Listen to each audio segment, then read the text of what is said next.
আসসালামু আলাইকুম। Hello viewers, আপনারা সবাই কেমন আছেন? আমি আলহামদুলিল্লাহ ভালো আছি।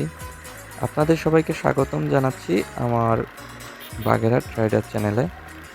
আজকে আপনাদের সাথে আমি আমার জীবনের একটি ঘটনা আলোচনা করব।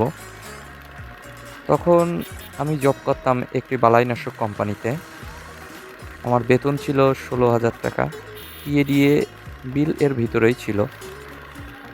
আমি স্ত্রীকে নিয়ে ভাড়া থাকতাম ফকিরহাটে। সেখানে আমার বাসা ভাড়া ছিল হচ্ছে ২৫০০ টাকা। আর বাজার খরচ এবং কারেন্ট বিল সহ খরচ ছিল প্রায় ৩৫০০ থেকে ৪,০০০ টাকার মতো।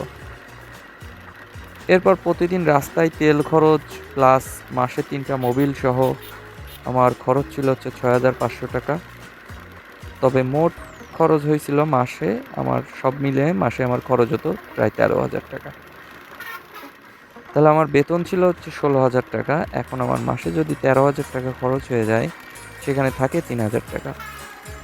এটা আমার প্রতি মাসে লাগবেই। এরপরে আসুন, বউয়ের বিভিন্ন আবদার থাকে প্রতি মাসে, টুকটাক খরচ থাকে। আমার রাস্তাঘাটে কিছু খরচ থাকে, চা নাস্তার একটা খরচ থাকে। বিভিন্ন দূর দূরান্তে গাড়ি চালিয়ে যখন যেতাম, মার্কেটিংয়ের কাজ করতাম, তখন আমার একটা খরচ ছিল, সেটা ছিল। এরপর প্রতি মাসে বাবা মার কিছু না কিছু পাঠাতাম। আব্বুর কোনো সমস্যা থাকতো, তাকে সহযোগিতা করতাম।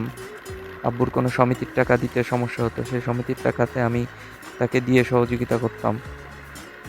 কিন্তু আমার বেতন ১৬,০০০ টাকা, আমি ১৩,০০০ টাকা খরচ করে ফেলতাম আমার বাধ্যতামূলক খরচ সংসারে এবং আমার মার্কেটে দৌড়াইতে।